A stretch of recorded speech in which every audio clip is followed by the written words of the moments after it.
साथियों नमस्कार, जय हिंद, जय भारत। मैं आपका भाई, आपका मित्र सुनील बालियान भारती आज फिर आप लोगों के समक्ष हूं। साथियों, आज 23 मार्च है। आज पूरे देश के अंदर शहीदी दिवस मनाया जा रहा है और मैं उन सभी देश के योद्धाओं को जिन्होंने देश में आजादी के लिए अपनी जान की आहुति दी, शहीद भगत सिंह को नमन करता हूं, सुखदेव को नमन करता हूं। साथियों, सबसे बड़ी बात क्या है? सबसे बड़ी बात यह है कि जिन लोगों ने शहादत दी है वो तो शहादत दे करके चले गए। वो चाहते थे कि हमारा देश आजाद हो और आजादी के बाद हमारे देश में खुली सांसें हम ले सके।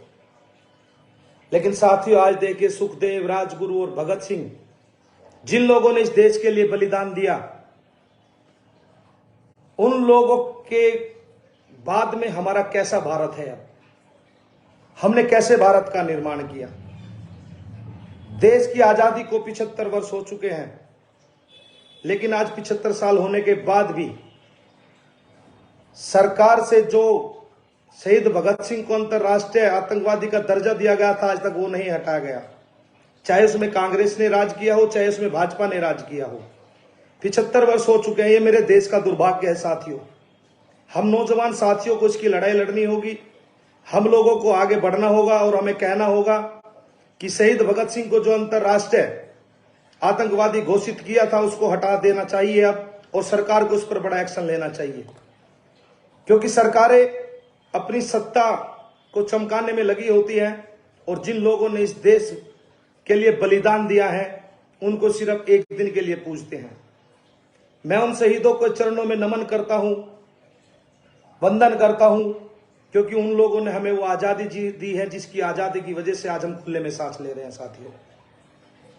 लेकिन सरकार को भी एक्शन लेना चाहिए और आप लोगों को भी आवाज उठानी चाहिए। मेरे देश के नौजवान साथियों को भी आवाज उठानी चाहिए कि शहीद भगत सिंह पर जो इल्जाम लगे थे, उन्हें अंतर्राष्ट्रीय आतंकवादी घोषित किया गया था। सरकार को तुरंत एक्शन लेकर के उस कानून को हटा देना चाहिए। पूरे देश से अपील करके उसको देश का पुत्र घोषित करना चाहिए, उसको सम्मान देना चाहिए, भारत रत्न से पुरस्कृत करना चाहिए। क्योंकि साथियों, आज का जो दौर है वो भी क्रांतिकारियों का दौर है। और जब भगत सिंह फांसी पर चढ़ रहे थे, अपनी माता को बोला था उन्होंने कि मैं फिर से जन्म लूंगा। उसकी मां ने कहा कैसे? कि जो भी आदमी सत्य के साथ खड़ा मिले या न्याय के विरुद्ध युद्ध लड़ता मिले, उसके अंदर मैं नजर आऊंगा। और साथियों, उसी तरीके से भगत सिंह के कर कमलों पर आकर के हम लोग भी देश में क्रांति को पैदा कर रहे हैं और लड़ रहे हैं। अन्याय के विरुद्ध युद्ध लड़ते हैं हम लोग भी खड़े होकर के। और मेरी आप लोगों से भी अपील है कि सरकार से सवाल करना सीखिए। अंधभक्ति से कोई फायदा नहीं है। अगर आप सरकार से सवाल करोगे तो सरकार को आपको जवाब देना होगा। आज अडानी का बहुत बड़ा कर्जा माफ होने वाला है। तो हम तो कहते हैं कि देश के जो नौजवान हैं, जो युवा है, जो छोटे उद्योगपति हैं, जो देश का किसान है, देश के जो बेरोजगार लोग हैं जिनके ऊपर कर्जा हो गया, सरकार की गलत नीतियों के कारण कर्जा हुआ है, तो सरकार उनका कर्जा माफ क्यों नहीं करती? सरकार को उन लोगों को भी कर्जा माफ करना चाहिए, किसानों का भी करना चाहिए, गरीबों का करना चाहिए, छोटे व्यापारियों को करना चाहिए। बड़े बड़े उद्योगपतियों का कर्जा माफ कर दिया जाता है साथियों। ऐसा भारत नहीं चाहा था हमारे स्वतंत्र सैनिकों ने। हमारे देश के अंदर अपनी सत्ता को चमकाने के लिए पुलवामा जैसे बड़े बड़े अटैकों को अंजाम दिया जाता है। शहीदों का बलिदान ऐसे ही व्यर्थ कर दिया जाता है अपनी सत्ता को चमकाने के लिए। आज शहादत दिवस है और उस शहादत दिवस पर मैं उन शहीदों को नमन करता हूं। और दोस्तों, मैं आपको भी बताना चाहता हूं, आपके अंदर भी एक आग होनी चाहिए, क्योंकि सर्वप्रथम देश है।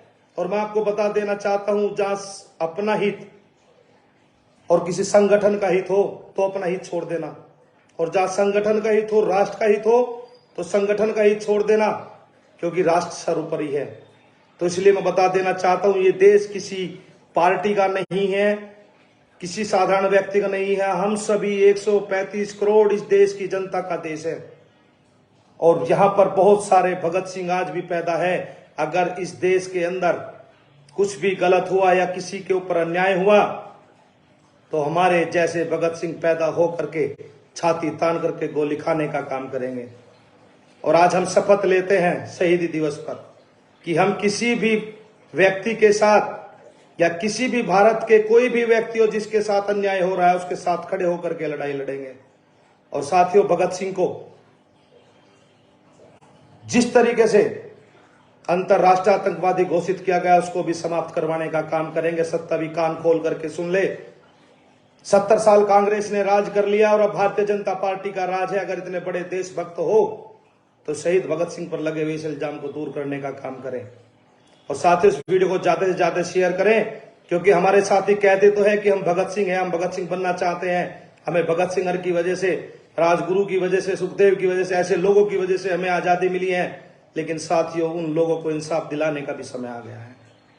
और मेरी आपसे हाथ जोड़ करके अपील है, ज्यादा से ज्यादा शेयर करें इस वीडियो को, ज्यादा से ज्यादा लोगों तक पहुंचाएं, ताकि पता लगे कि जिन क्रांतिकारियों के नाम पर आज भी ये सत्ताधारी अपनी रोटियां सेक रहे हैं, उनके लिए कितना वर्क किया उन लोगों ने, कितना काम किया उन लोगों के लिए। इससे पता चलेगा, क्योंकि हम लोग कह तो देते हैं कि भाई हम भगत सिंह को मानते उसे मानते, लेकिन ये नहीं पता कि अंतरराष्ट्रीय आतंकवादी घोषित किया हुआ है और सरकारें कुछ नहीं कर रही, सिर्फ अपनी रोटी सेकने का काम करती है। साथियों, आज के लिए इतना ही। जय हिंद, जय भारत।